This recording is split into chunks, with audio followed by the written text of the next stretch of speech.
great to see you today. Please have a seat. But in that specifically for you. Just Today we will be talking about the great life of Vincent van Gogh. Would you like to listen in on what I have to say? yes, yes or no. Yes. Yes. Oh, you do? Awesome. So basically, Vincent van Gogh was a Dutch painter, generally considered the greatest after Rembrandt van Rijn, and one of the greatest of the post-impressionists. The striking color, emphatic brushwork, and contoured forms of his work powerfully influenced the current of expressionism in modern art. Van Gogh's art became astoundingly popular after his death, especially in the late 20th century, when his work sold for record-breaking sums at auctions around the world and was featured in blockbuster touring exhibitions. In part because of his extensive published letters, Van Gogh has also been mythologized in the popular imagination as the quintessential tortured artist. Van Gogh, the eldest of 6 children of a Protestant pastor, was born and reared in a small village in the Brabant region of the southern Netherlands.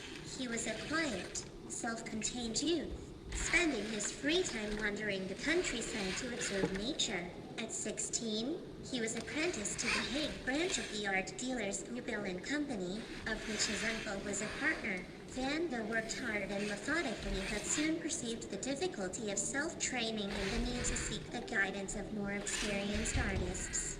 Late in 1881, he settled at The Hague to work with the Dutch landscape painter Anton Moog. He visited museums and met with other painters.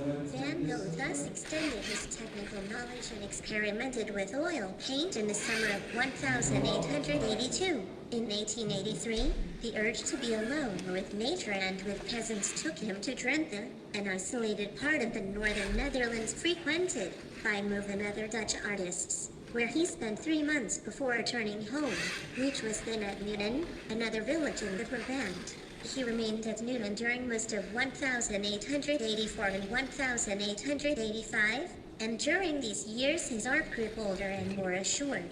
He painted 3 types of subjects: still life, landscape, and figure, all interrelated by the reference to the daily life of peasants, to the hardships they endured, and to the countryside they cultivated. Émile Zola's Germinal, a novel about the coal mining region of France, greatly impressed Van Gogh, and sociological criticism is implicit in many of his pictures from this period, e.g., Weavers and the Potato Eaters. Eventually, however, he felt too isolated in Nuenen.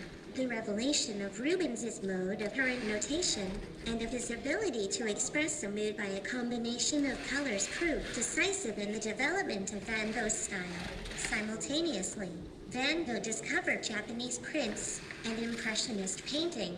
All these sources influenced him more than the academic principles taught at the Antwerp Academy, where he was enrolled. His refusal to follow the Academy's dictates led to disputes, and after 3 months he left precipitately in 1886 to join Theo in Paris. There, still concerned with improving his drawing, Van Gogh met Henri de Toulouse-Lautrec, Paul Gauguin, and others who were to play historic roles in modern art. That's pretty much all I wanted to share today.